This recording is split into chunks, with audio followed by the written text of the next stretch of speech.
Atos dos Apóstolos, capítulo 2, se cumpriu. 120 discípulos ficaram ansiosos dentro de um cenáculo, esperando a promessa do Mestre. A promessa se cumpriu. O Espírito Santo, como vento veemente e impetuoso, invadiu aquele espaço e foram vistas sobre eles línguas como que de fogo. A partir daquele momento, o Evangelho começou a ser pregado com poder, manifestações espirituais. Jerusalém, Samaria e todas as demais nações em redor. O Evangelho é espalhado por toda a Roma e o apóstolo Paulo consegue chegar até a Espanha, a ponta do mundo que era conhecida. Durante toda a Idade Média, o Evangelho passa a se difundir, portanto, em toda a Europa, Ásia, África, até que nos séculos XV e XVI, pela primeira vez o Evangelho chega ao Novo Mundo e no Brasil, século XX, a partir de 1910, a mensagem pentecostal passa a ser pregada neste território. Ela vindo de Belém de Pará, ela trouxe a mensagem pentecostal para aqui, para este lugar.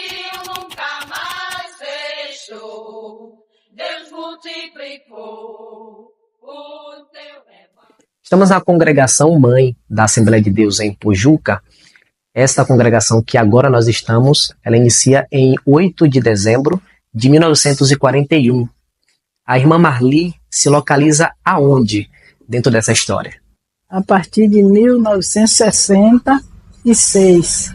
Naquele tempo passado, a simplicidade era grande, a dificuldade era grande, e o povo era um povo simples. Falava de Jesus como Salvador, como Senhor, como Deus. A senhora lembra qual foi o seu primeiro pastor? Não, o primeiro era João Evangelista de Jesus. Que hoje está em saudosa memória. Saudosa memória. Sim.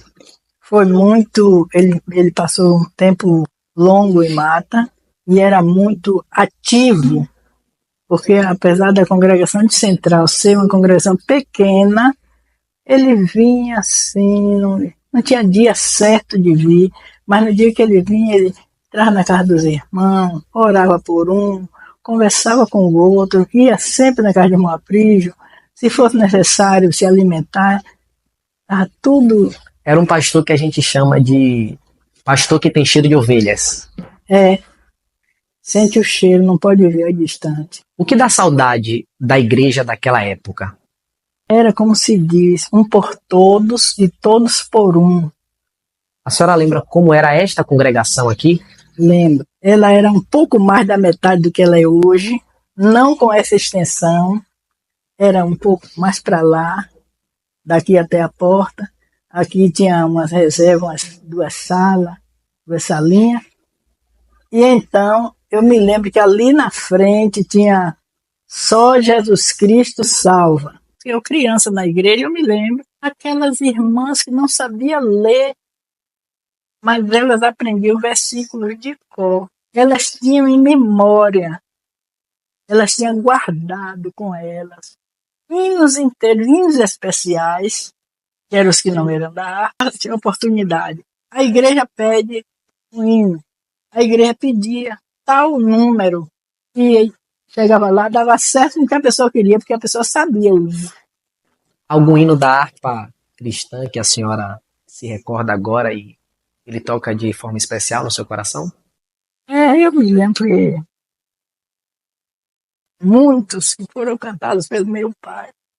Ele cantava, que outro bem ansioso buscarei. É um hino que ele não ouve cantar, mas ele cantava com toda a força da alma. Vejo assim, nós temos assim uma raiz, precisamos brotar. Pastor Mário Pereira, hoje presidente das Assembleias de Deus em Itanagra, aqui na Bahia, tem uma participação muito grande no desenvolvimento da Igreja Assembleia de Deus em Pojuca, já antes da emancipação. O senhor chega em Pojuca em 1987, é o momento em que o senhor começa a congregar, e em 1992 o senhor começa a dirigir a Igreja Central. Qual é a sensação de ter congregado ou dirigido a Igreja Mãe de Pojuca? Uma sensação forte, uma alegria imensa no coração. Ter tido a oportunidade de ter trabalhado com o nosso irmão Aprígio Tito, que era um amigo, irmão. E essa época o campo ainda pertencia à Mata de São João. O presbítero Aprígio se tornou um amigo, né? Eu assumi a congregação e ele, por ser presbítero de muito mais tempo, eu sempre tinha aquela atenção, aquele respeito, aquela admiração. E havia essa reciprocidade, ele me tinha uma consideração muito grande e formamos amizade forte mesmo. Sua relação ministerial com ele? Eu fui ao presbitério, ele também era presbítero, né? Ele era guardador dos princípios da Assembleia de Deus e isso causava essa aproximação nossa, porque eu era admirador dos princípios da Igreja Assembleia de Deus. Aí nos entendíamos muito bem. Uma frase que o senhor colocaria para o ambiente da Igreja Central, a Igreja Mãe da Assembleia de Deus em Pojuca naquela época? Uma frase: a Igreja Mãe, a Igreja amiga, irmãos amáveis, isso fazia toda a diferença ali em Central. O senhor lembra quem era o pastor presidente na época, enquanto Pojuca ainda era campo de Mata de São João? Nessa época eu estava na congregação de Central e quem era o pastor presidente era o pastor Aloísio Cristóvão. Aconteceu um fato que eu queria até contar rapidinho a vocês. Já era presbítero, mas eu tinha pouco tempo como presbítero. E haveria uma festa em Mata de São João, e sempre nós saímos de Pojuca para ir lá. E quando foi essa festa que houve, ia ter batismo. E nesse mesmo dia de manhã eu estava orando e Deus falou poderosamente ao meu coração, mas eu não entendi. Aí que eu deveria levar outra roupa que eu estaria batizando nas águas com o pastor Aloísio. Na hora que fui saindo, fiquei, rapaz, eu deveria levar outra. Então tá querendo dizer que eu tô querendo batizar? Eu ainda sou presbítero, não era costume, presbítero estar batizando. E não levei, resisti, fui. E quando cheguei subindo as escadas da Igreja Assembleia de Deus de São João, aí o pastor Aloísio foi passando. Aí, Mário, meu filho, ainda bem que você está aqui. Você trouxe uma roupa aí para me ajudar a batizar? O senhor conta que recebeu como espanto o seu nome sendo chamado para a consagração ao diaconato. Foi, tanto como diácono como a presbítera, foi uma surpresa. Eu esperava que antigamente na Assembleia de Deus ninguém sabia. Depois que a Ana Lúcia me disse que ela foi informada, que fazia alguns questionamentos a ela a respeito, fizeram alguns questionamentos, e aí ela sabia, mas eu não sabia. De repente chamou o meu nome, eu não acreditei. Eu disse, eu, Mário, de Pojuca? Não é possível. Eu disse, é você, alguém que estava ao meu lado. É em 1998 que a Assembleia de Deus em Pojuca ela torna-se emancipada do campo de Mata de São João. Antes disso, o senhor teve uma grande relação ministerial com o pastor Antônio Desidério. Como era essa relação? Desidério era o meu mentor, um exemplo de vida, uma pessoa muito zelosa, muito dedicada e sempre me orientava, me instruía, estávamos sempre próximos, fazendo o trabalho do Senhor. Na época que foi a emancipação, quem estava assumindo o campo de Mata de São João era o pastor Benjamin Mendes. E o pastor Benjamin perguntou como é que estava o trabalho, eu falei como estava, e ele disse, você tem alguma coisa mais a dizer? E a vontade que eu tinha era de dizer que o Juca deveria ser emancipado, né? E por que eu pretendia ou sonhava com isso? Porque era o sonho de Desidério, que era meu mentor. Então Desidério sempre dizia que Pojuca precisava emancipar. Matéria de pentecostalismo, como que era a manifestação do poder de Deus naquela época? Eu me lembro que um dia o irmão Desidério não estava na congregação e ele manteve contato comigo para eu dirigir o culto. E assim, tudo aquilo que eu tinha aprendido, eu só tinha um jeito a fazer, era colocar em prática. E nesse dia, nós, depois de ministrarmos a palavra, convidamos os irmãos que quisessem ser batizados com o Espírito Santo. E vários irmãos vieram para frente e nós começamos a orar para Jesus batizar com o Espírito Santo. Eu não tinha a intimidade que o Desidério tinha, mas o meu coração estava fervendo de certeza que Deus operaria. E quando começamos a orar, algo inesperado aconteceu. Tinha um grupo das crianças, várias crianças estavam em pé, orando ou brincando, não sei, estavam orando pelos adultos. De repente, algo sobrenatural acontece. Jesus começa a batizar com o Espírito Santo as crianças. Aí as crianças começaram a falar em línguas estranhas. Mas era uma coisa tão gloriosa, tão pura, era tão agradável, causava admiração. Depois que Jesus batizou as crianças com o Espírito Santo, umas 3 ou 4, aí aqueles que estavam ali começaram a falar em línguas estranhas também. Magali, como eram os cultos nesta época com o pastor Mário? Como era a igreja aqui em Central? Eu vinha pouco. Minha mãe tinha dado derrame, eu não vinha todos os cultos. Aí ele dizia, vou arranjar um jeito de trazer ela pra cá. E aí ajudava os irmãos lá embaixo, carregar na cadeira de roda, e ela vinha assistir o culto. Quem foi para a senhora o presbítero Aprígio, como irmão da igreja, como líder desta congregação também. Excelente, meus professores, devo tudo a ele, foi um excelente. E faz falta muito, eu não perdi os cultos da casa dele nem um pingo. Toda segunda-feira eu estava lá. Aí acabava lá, o culto era uma maravilha. Era muitas vidas salvas ali, naquele lugar, muito abençoado. Eu devo tudo a hino, aprendi com eles, não sabia nada de hino, leitura. Deus me revelava sonho, eu ia irmã Maria, assim, ela me dizia tudo que acontecia. Até meu ministério, foi ela que revelou. Irmão Raimundo Nonato, o senhor começa a congregar na Assembleia de Deus em 1989. Como foi essa passagem para a Igreja Assembleia de Deus? Nós, em um grupo de irmãos, nós nos convertemos na Igreja Pentecostal. E nessa época nós estávamos estudando e eu conheço o irmão Mário, que hoje é o pastor Mário, e nós criamos um elo de amizade. E eu sempre tinha admirado o trabalho da Assembleia de Deus. Pastor Mário, o senhor lembra quando ele torna-se presbítero, quando ele é consagrado, quando ele começa a tomar conta de igreja mesmo? Sim, a história, nós andávamos muito juntos e nós trabalhávamos juntos e nós montamos um conjunto na igreja. A igreja não tinha conjunto e o pastor Mário, com essa habilidade de tocar, ensinou alguns jovens e nós formamos um conjunto na igreja. Aparece uma necessidade para vir para a central. E nessa época o conjunto começa a ser desfalcado a partir daí. Por incrível que pareça, nessa época eu era o segundo do pastor Desidério. Então eu era o segundo do campo, que não era campo, era a congregação mais de Pojuca. Sim. E aí ele tira o pastor Mário para vir para o central. Então, de certa forma, o senhor já começa muito novo, ao lado do pastor Desidério. Como foi estar ao lado desse homem? Nós pertencíamos ao campo de Mata. Tudo que acontecia em Pojuca era subordinado à Mata. Só que o pastor Desidério, ele veio fazer um divisor de águas em Pojuca. Ele tinha muita habilidade pessoal. E era um homem que trabalhava, mas muito dedicado à obra. Era um homem que não tinha esforço, não media esforço. E mesmo cansado, ele estava junto. Então, exemplo de crente, o irmão Desidério, exemplo de líder, exemplo de pastor, porque ele era muito próximo. Ele sempre queria estar ali próximo com a gente. O ensinamento do pastor Mário e o ensinamento do pastor Desidério, que fica no seu coração. Tá. O pastor Desidério, ele tinha habilidade de ensino e, para completar isso, sua esposa era muito habilidosa no ensino. Eu acho que foi uma era de Pojuca que aprendemos muito por conta desse casal que tinha essa habilidade para ensinar. O pastor Mário é a admiração, porque quando a gente lembra a época do jovem, eu tinha como pastor de pregação referência Gesiel Gomes. E como eu era muito novo, eu gravava muito versículo. E eu me lembro que inúmeras vezes nós estávamos ali sentados, porque a gente sentava do lado do púlpito ali, e o pastor Mário me cutucava e dizia, onde é que está aquele versículo assim, para ele falar.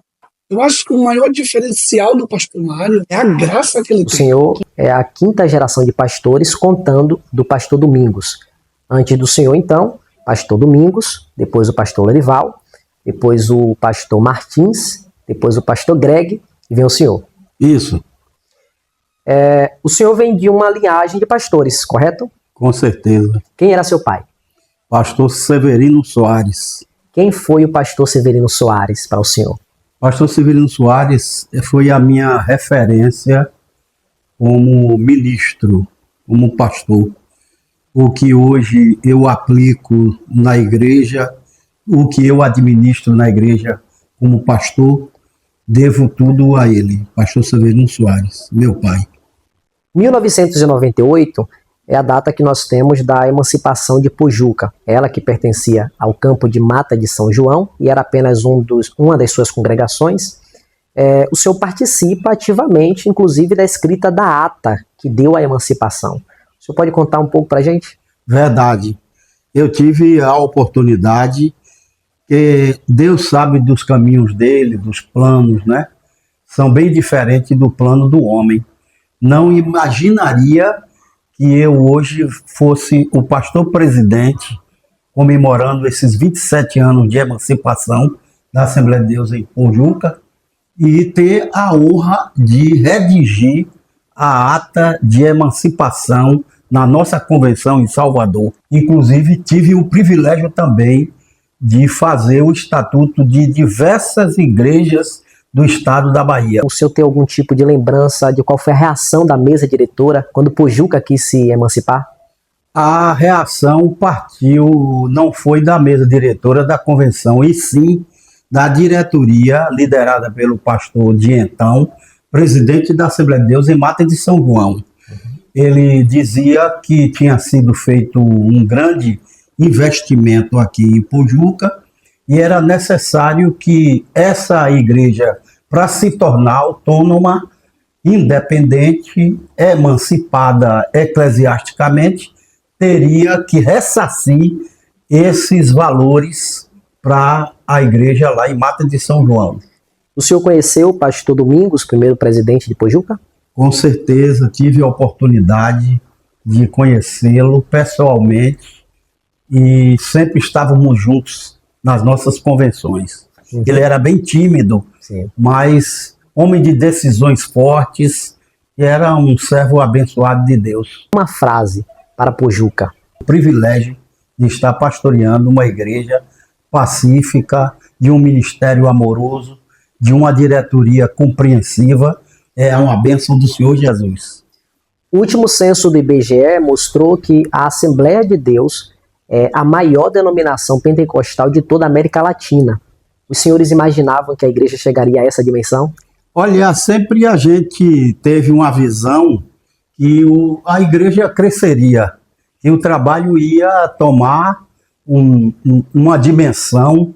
Eu tive a oportunidade, em 1966, com Cerulo, missionário Cerulo, participar na Fonte Nova de uma convenção e uma reunião e um congresso de curas divinas, quando vimos pessoas jogar a cadeira de roda para cima, as muletas, cegos veem. Morre Cerulo foi muito usado nas mãos de Deus e eu tive a oportunidade de estar presente. Pastor Cleudson Carlos, pastor presidente das Assembleias de Deus na cidade de Camaçari e hoje também um dos representantes da nossa convenção estadual das Assembleias de Deus na Bahia.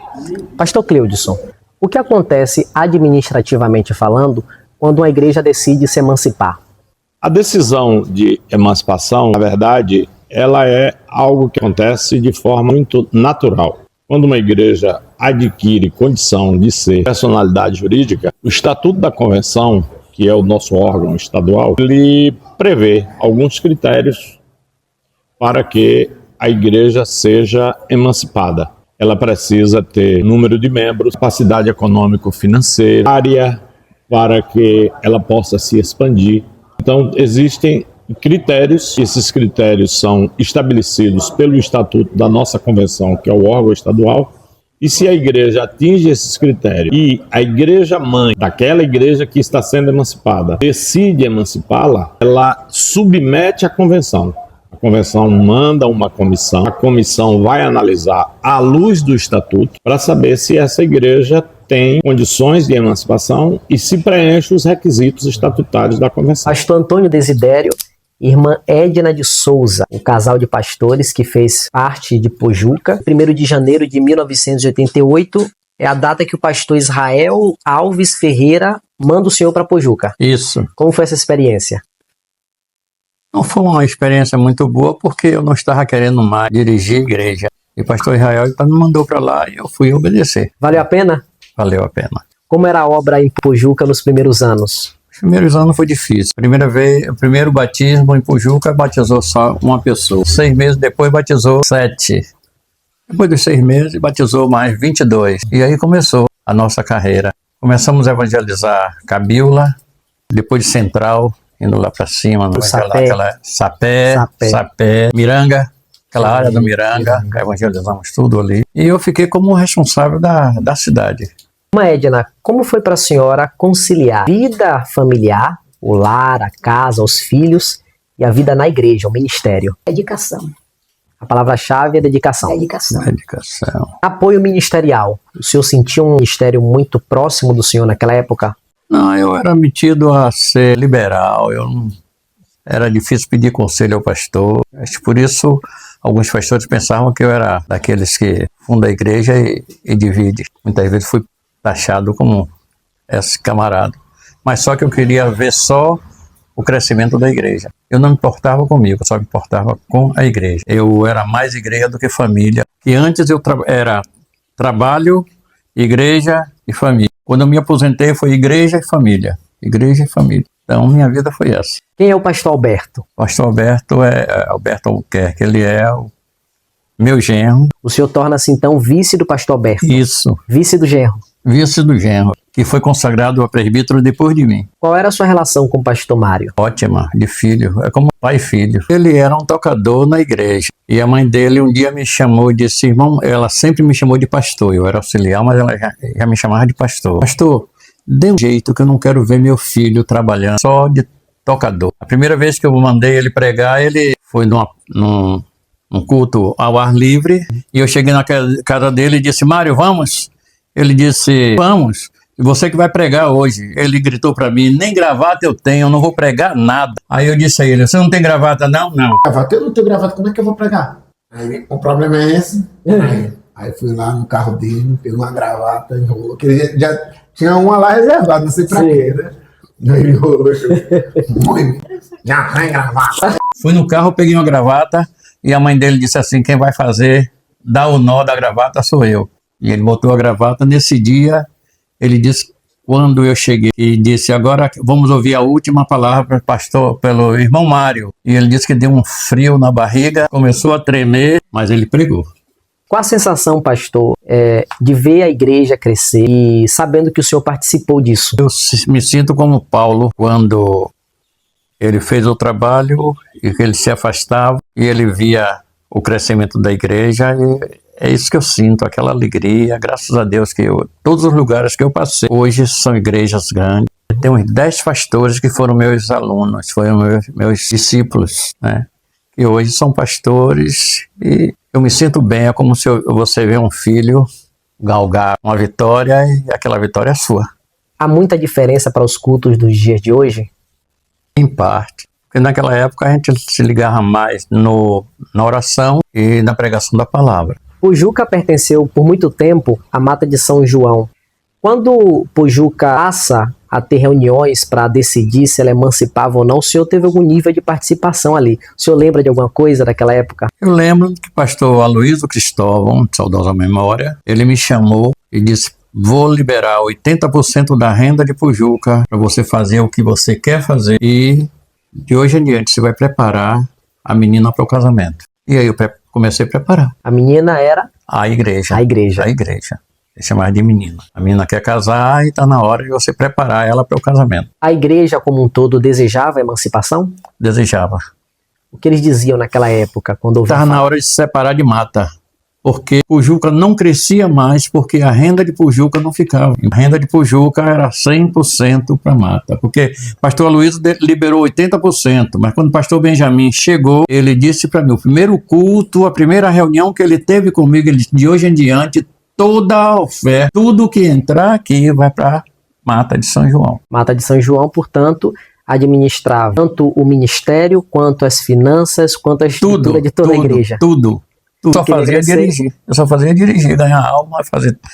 Agora eu nunca parei de fazer festa. Eu tinha um talão de cheque da Fininvest que eu fazia empréstimos com aqueles talões de cheque da Fininvest para fazer festa na igreja. Depois eu pagava com o meu salário. Edna, qual a importância da escola bíblica dominical para a igreja? É essencial, não tem outro. Podemos ter culto festivo, porque hoje está se trocando as coisas. O ensinamento da palavra de Deus em algumas igrejas estão fugindo. Nós temos cultos hoje onde tem culto que nem mais indar para se canta. Aí pega aquele tempo todo, depois que é grupo, é isso, é aquilo que eu estou contra? Não estou contra nada disso. Eu apoio, nosso tempo também tinha tudo isso, mas tudo era limitado para dar um espaço maior ao ensinamento da palavra de Deus. Pastor Desidério, a importância de ter uma esposa como a irmã Edna do lado, no ministério. Rapaz, eu não posso falar nada, porque foi minha primeira namorada. Com ela,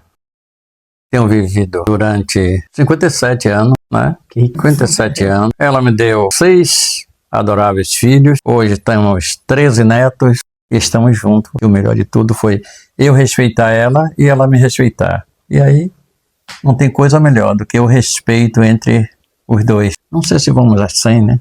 Estamos 57. Falta pouco. Falta pouco. Né? Pastor Desidério, as maiores dificuldades no ministério em Pojuca que o senhor enfrentou? O acidente de meu filho Joás, que é surdo-mudo, eu passei horas difíceis com ele. E na hora que eu mais precisei da ajuda dos meus pastores, eu não achei. Foi a pior dificuldade que eu tive da minha vida. E nós também tivemos um acidente. Outra coisa, eu com a mão na tipóia, ela com engessado não, a mão na tipóia e eu coisa no rosto, nós fomos para a festa. E depois a chuva começou a cair, aquela chuva forte, e nós chamamos para a igreja e perguntamos, de quem é a chuva?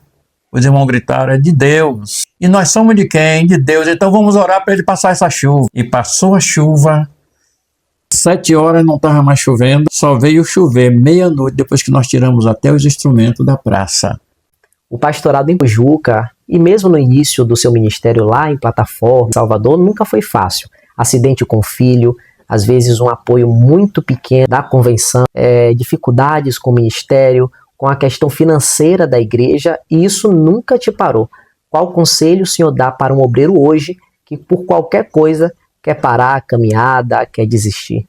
O problema hoje é a chamada de Deus. Muitos dizem que tem chamada, mas na hora, chamada para onde? Chamada para fazer o quê? Então, o camarada diz que tem chamada, ele vai para um lugar e depois só porque o incrédulo fez careta para ele, ele diz que ali não serve para ele mais. Naquela época nós enfrentávamos pedradas, enfrentava cara feia. Procure ler a palavra de Deus. Procure meditar naquilo que Jesus mandou fazer. Jesus mandou fazer discípulos. Diante do exposto, uma igreja pode nascer de diversas maneiras. Pode nascer grande, como no grande ajuntamento daqueles que se converteram com a pregação do apóstolo Pedro, 3.000 de uma vez. Pode ser de um pequeno agrupamento, de um culto no lar, com 2, 3, 4 pessoas, como foi a igreja em Pojuca. Mas afinal, o que é a igreja? Uma última pergunta. Pastor Mário, o que é a igreja? Igreja, né? Um grupo de pessoas chamado para fora. Para ser igreja, ela é tirada do mundo. E aí, torna-se igreja e passa a ter uma missão. A missão da igreja é evangelizar. Marcos 16:15. A missão da igreja é fortalecer os seus irmãos. Nós somos uma família, nós somos um corpo. 4:16 do livro de Efésios, Paulo ensina isso, que nós devíamos ajudar a estruturar esse corpo. O que é a igreja? Se nós fôssemos pensar de todo o aprendizado que a gente tem, a gente sempre vai falar, a igreja somos nós. Essa verbalização a gente encontra muito nos irmãos. Só que, na íntegra, se a igreja somos nós, por que nós deixamos os cultos vazios? Então eu acho assim, se a igreja somos nós, não importa o que aconteça, nós estaremos aqui para adorar Ele, porque nós somos a igreja. O que é a igreja?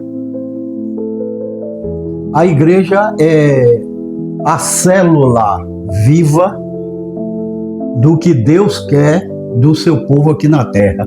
Eu estou com o pastor Samuel Júnior, também deputado estadual da nossa Bahia. Pastor Samuel, o que é a igreja? A igreja é a nossa segunda casa, né? Quando eu digo a nossa segunda casa, porque a nossa igreja, de fato, ela começa dentro de casa, né? O casal, os seus filhos, ali começa a primeira casa. E a segunda casa é exatamente a igreja, onde nós temos a oportunidade de estarmos de portas abertas para receber o preto, receber o branco, receber o ruivo, receber o moreno, receber aquele que é abastado de forma financeira, mas aquele também que não tem condição financeira. Então a igreja ela é acessível a todas as pessoas, que mostra exatamente o verdadeiro sentido da nossa missão na Terra. O que é a igreja? A igreja é uma instituição criada por Deus. Foi o Senhor Jesus quem fundou a igreja. A igreja é uma instituição de Deus e ela é, ao mesmo tempo, organismo vivo e é organização social. Ela tanto tem uma participação no mundo físico, porque ela é uma instituição, ela tem CNPJ, ela tem membros, ela tem líderes. Essa é a parte física da igreja e ela é também o corpo espiritual, o corpo místico de Cristo na Terra. Então a igreja ela é a instituição de Deus como organismo vivo, ela é igreja de Jesus e não é de homem. E como instituição, ela é coordenada e administrada por aqueles que são colocados para liderá-la. O que é a igreja? A igreja é a reunião de povos. Jesus diz: as portas do inferno não prevalecerão sobre a minha igreja. O que é a igreja? A igreja, ela foi constituída na terra para que, por meio dela, os povos se reúnam para aprender a servir a Deus de maneira correta. Mas a igreja de Jesus, visível aqui na terra, ela é composta de pessoas fiéis e pessoas infiéis. E essas pessoas infiéis, que não vivem na verdade, é ela que nos leva a pregarmos para ela, animando, dando a mão, uma palavra de conforto, de ânimo, de esperança a essas pessoas. E não fazer com que a igreja só tenha pessoas fiéis, não. O dia que nós vamos ter uma igreja que só vai ter fiéis é lá em cima.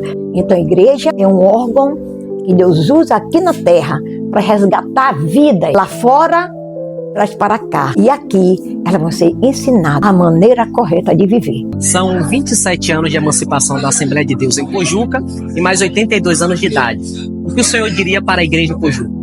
Primeiro, parabenizar todos vocês por essa belíssima festa que vocês estão fazendo, por mais um ano de emancipação dessa igreja, no dia de aniversário. E eu sempre digo que a igreja ela exerce um papel muito fundamental nas nossas vidas. Lógico, quem morreu na cruz para nos salvar foi Jesus Cristo, mas lembre que nós somos membro de um corpo. E um membro no corpo só tem funcionalidade quando ele está junto com o corpo. E o corpo é exatamente a igreja de Cristo. Então eu quero parabenizar a igreja Assembleia de Deus em Pojuca e dizer que como membro desse corpo, nós precisamos cada dia estarmos mais unidos, mais próximos, para que esse corpo continue crescendo e o nome do Senhor continue sendo glorificado. Pojuca está completando 82 anos de idade e 27 anos de emancipação. Palavras do pastor Cleudson para parabenizar a igreja em Pojuca. A nossa palavra para a igreja em Pojuca, eu conheço a igreja em Pojuca há muitos anos. É uma igreja que tem sido uma bênção para as Assembleias de Deus na Bahia. E a nossa palavra para a igreja de Pojuca é embasada naquilo que o apóstolo São Paulo diz à igreja de Corinto, no capítulo 15. Sede firmes, constantes, sempre abundantes na obra do Senhor, sabendo que o vosso trabalho não é vão no Senhor. Atos dos Apóstolos, capítulo 2, verso 42. E perseveravam na doutrina dos apóstolos, e na comunhão, e no partir do pão, e nas orações. Parabéns, Assembleia de Deus em Pojuca.